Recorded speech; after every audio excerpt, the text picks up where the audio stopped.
To be here with you again, peeps. And today I'm going to be talking about the three fears people have about dropping religion.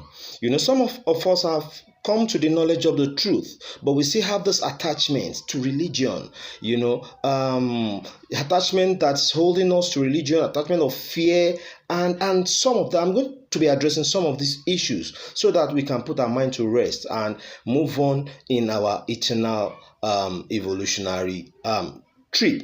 Now, you see, you have to understand that religion is man-made with lots of flaws. Anything man-made has flaws. Anything man-made is absolutely flawed, and it must be dropped if the human being have to evolve existentially. Now, so this is for you if you are beginning to catch a glimpse of light but still have struggles with living the boundaries of religion totally.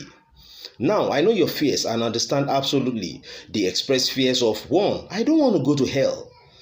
2. What will I believe or anchor myself to if I drop religion?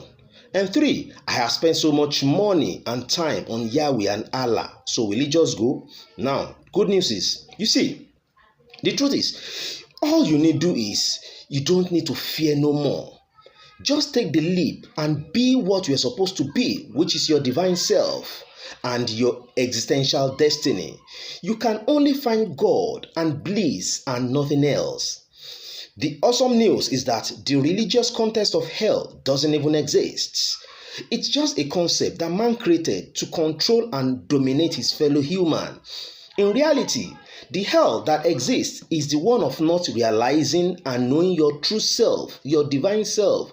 Not knowing your God self is the hell. So therefore, it is not a geographical place of a burning fire. No one has been able to prove the existence of this type of hell beyond the orchestrated storybooks that is no different from a child's tale of believing in the reality of Santa Claus.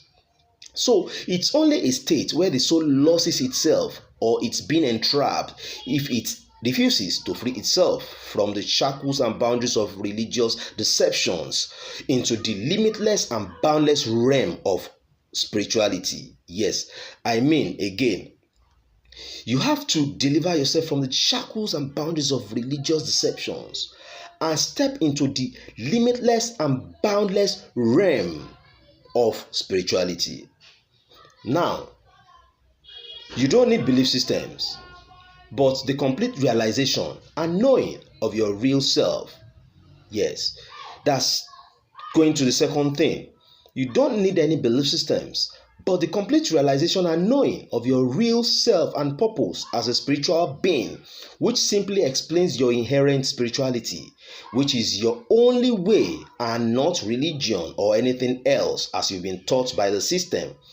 See, we can learn tremendously and get inspired from our culture and tradition, which is a part of our African spirituality, while we ultimately tap inward to realize our divine and God self.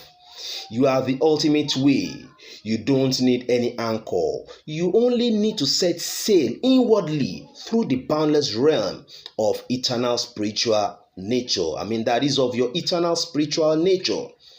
Yeah, going to the third one. The emotional attachment to the investment of time and money is nothing but just a painful realization of having spent a good part of your time and life and money on a grand deception, which is always very hard to let go. But truth is, this is something you have to leave behind if you have to move on to the most glorious life of freedom, wisdom, love, and power, which is a life of abundance of all, oneness with all, eternal bliss and ecstasy.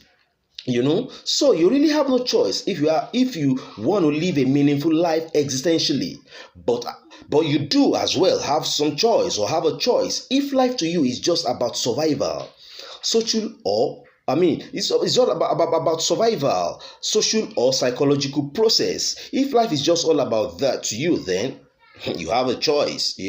There's actually no wrong or right, but the choice you make takes you or determines where you get to, determines the kind of life you're going to live, and determines your eternal evolution. So, until I come your way again next, I wish you all the bliss and ecstasy. One, peace.